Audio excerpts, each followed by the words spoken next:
Kjo është kalaja e Gjirokastrës, edhe pse themelet e saj datojnë që nga antikiteti, gjallëria e saj, forca e saj, potenciali i saj merr një zhvillim të madh me ardhin e Perëndërisë Osmane. Dhe veçanërisht me administrimin dhe kujdesin e veçantë të Ali Pasha Tepelenës, kjo kala kthehet në një ndër fortifikimet më të rëndësishme të zonës.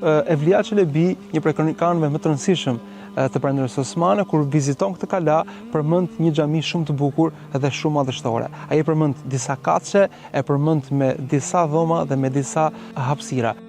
Në kala, pra Evlia Çelebi thekson, thot në kala thot qëndrojnë, thot janë 200 shtëpi që ka një rrugë, pra një xhade përmesi, edhe një xhami e ndërtuar nga Sultan Bayezidi. Do dhemi në kalan e Gjirokastrës dhe pikërisht në xhamin e vjetër të kalas. Tashmë e rënuar, jemi në rënojat e xhamisë së vjetër të kalas së Gjirokastrës, është një xhami që përdorej për garnizonin ushtarak, për administratën. Tani e rënuar, është një xhamit më të vjetra, flitet se ka qenë shumë xhami e bukur, po shpresojmë që një ditë të rikthehet në gjendjen e mëparshme. Kjo ka qenë një zonë e banuar dikur. Po flitet se jetë publike. Po patjetër. Flitet se kanë qenë komplet administrata e qytetit, ka pat 40 dyqane, shumë njerëz që bënin ndoshta tregti, ushtri, garnizonet, patjetër ka qenë shumë e banuar. Xhamia flitet se ka qenë një xhami goxha e madhe e një niveli të lartë.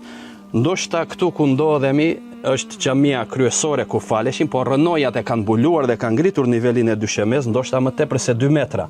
Nga krahu tjetër shohim shumë harqje ose hayati, kemi mihrabin, diçka në formën e tillë, nuk diskutohet që shikojmë dhe shenjat e katit të dytë, ku mendohet se mund të kenë qenë nafilet e grave, apo mund të ketë qenë xhamia 2 apo 3 kate.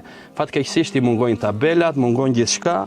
Shpresojmë që të vihet dorë dhe të kthehet historia.